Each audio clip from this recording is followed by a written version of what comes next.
अस्सलाम वालेकुम आसिफ भाई। वालेकुम सलाम। आसिफ भाई मुझे ये बताएं, जो पाकिस्तान का अभी तक गाड़ियों का कोई ब्रांड नहीं लॉन्च हुआ है, तो एज कम्पेयर टू इंडिया में देखा जाए तो इंडिया में जो है ना अपने ब्रांड है और बड़ी चीप प्राइस में गाड़ियाँ मिलती हैं। तो पाकिस्तान में क्यों नहीं है, उसका क्या वजह हो सकता है? ऐसी कोई बात नहीं है, पाकिस्तान का अपना कार ब्रांड था, एडम नाम था उस कंपनी का, जो उन्होंने एडम लियो के नाम से गाड़ी भी बनाई थी। और वो बिग 3 के कॉम्पिटिशन की वजह से और कुछ जो है हुकूमती जो अपनी मुदाखलत होनी चाहिए थी, अपनी मकामी इंडस्ट्री को फ़रोग़ देने के लिए, वो ना होने की वजह से वो फ्लॉप हो गई और वो कंपनी जो है ख़त्म हो गई। और दूसरा नेशनलिज़्म जो भुट्टो साहब के दौर में ये नेशनलाइज़ हो गई थी सारी कंपनीज़, तो उस वजह से भी इंडस्ट्रीज़ को बहुत ज़्यादा असर पड़ा था।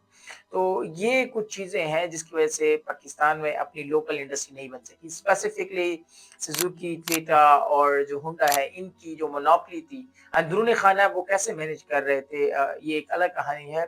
लेकिन हमारी अपनी जो लोकल इंडस्ट्री है, कार इंडस्ट्री, वो नहीं पनप सकी। और इन तीनों ने भी यहाँ पे कोई अपनी प्रोडक्शन नहीं की, ये असेंबलिंग प्लांट इन्होंने लगाए, जिसकी वजह से हम पाकिस्तानियों को सारी ज़िंदगी थर्ड क्लास किस्म की गाड़ियाँ मिलती रहीं, जिनका इंटरनेशनल मार्केट में कोई स्टैंडर्ड नहीं था, ना ही उसमें कोई सेफ्टी थी, ना कुछ था।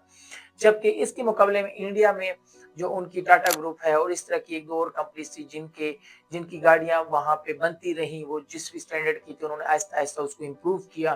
हुकूमतों ने, उनके प्राइम मिनिस्टर, उनके चीफ मिनिस्टर्स, उनके जो दूसरे वज़रा हैं या मेंबर असेंबली हैं, वो उन गाड़ियों में बैठते रहते थे। आपने फ़िल्मों में इंडियन मूवीज़ हम देखते थे, तो उसमें वो होती थी। तो उस तरह उन्होंने उसको इम्प्रूव किया, उसमें उन्होंने बसें बनाना शुरू की। उसके बाद जो है उनके ट्रांसपोर्टेशन में एक सैलाब आ गया और अब वहाँ पे बहुत ही जदीद किस्म की सेफ्टी फीचर से भरपूर गाड़ियाँ आ रही हैं और वो भी इतनी अच्छी प्राइसिंग में आ रही है क्योंकि लोकलाइजेशन हो गई है ना। जब इंडस्ट्री लोकल होती है तो उस वजह से वो काफ़ी मुकाबले की फ़िज़ा फिर पैदा हो जाती है। वो मुकाबला कर पाती है जो बाकी बिग जो इंटरनेशनल ब्रांड्स होते हैं उनका मुकाबला कर पाती है। दूसरा जो मेन चीज़ है वो टैक्सेज़ है। अब अगर लोकल इंडस्ट्री है उस पे टैक्सेज़ कंपैरेटिवली दूसरी जो कंपनी बाहर से आ रही है उससे कम होते हैं, तो उस वजह से वो मुकाबला करती है। लेकिन पाकिस्तान में उल्टा ही मयार चल रहा था। यहाँ पे उन पे टैक्सेस भी ज़्यादा थे, फिर नेशनलिज़्म का वो एक सिस्टम था।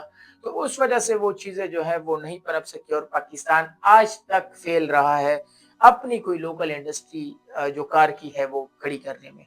उम्मीद करते हैं आगे कुछ लोग सामने आएँगे जो लोकल अपनी इंडस्ट्री खड़ी करेंगे, लेकिन अभी वो चीज़ें मुझे मुश्किल होती नज़र आ रही क्योंकि चाइना से इतनी सस्ती गाड़ियाँ आना शुरू हो गई हैं और इस वजह से मुझे उम्मीद पे बहरहाल दुनिया कायम है।